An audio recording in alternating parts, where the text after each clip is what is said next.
Lewis Harrison is the Andean regional editor at LatinNews and joins me live on the line now from London.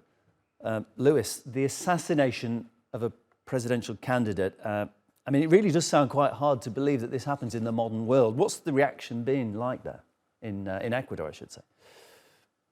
Ecuador is in complete shock by this. The country has been suffering a deteriorating security situation since about 2020, which has seen escalating attacks on mayoral officials, judges, prosecutors. But this attack on a presidential candidate is really taking the thing to a whole new level. And the other candidates in the contest have all issued statements expressing shock. The Organization of American States has weighed in. But really, it's a feeling of absolute disbelief in Ecuador today.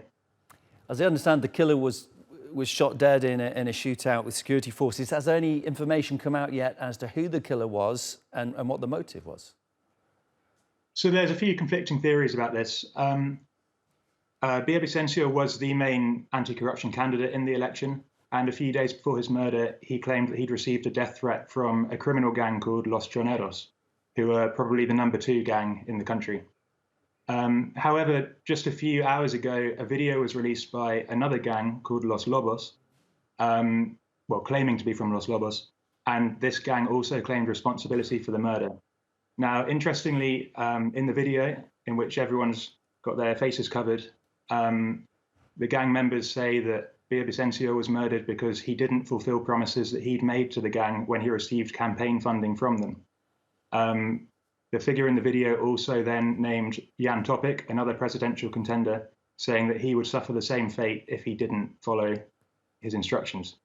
We don't know yet whether this is an authentic video or whether it was put out by the gangs to sow disinformation and turn voters off hardline security candidates. Again, this is an awful question to be asking, but I mean, how will Fernando Villavicencio be remembered as a politician? What was his reputation? So Villavicencio goes back a long way in Ecuadorian politics. He made his name as a journalist, but he was seen at the time more as an anti-corruption activist. So he exposed repeated corruption in the Rafael Correa government, which governed from 2007 to 2017. And he played an instrumental role in the conviction of Correa himself, the former president, for receiving bribes in return for infrastructure contracts.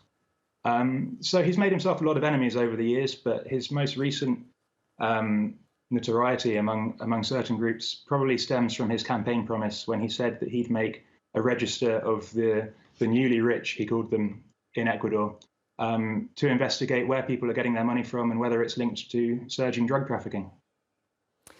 Bringing us, I think, very important information and some context on the assassination of Fernando Villavicencio. Appreciate that. Lewis Harrison, Andean regional editor at LatinNews. Thank you.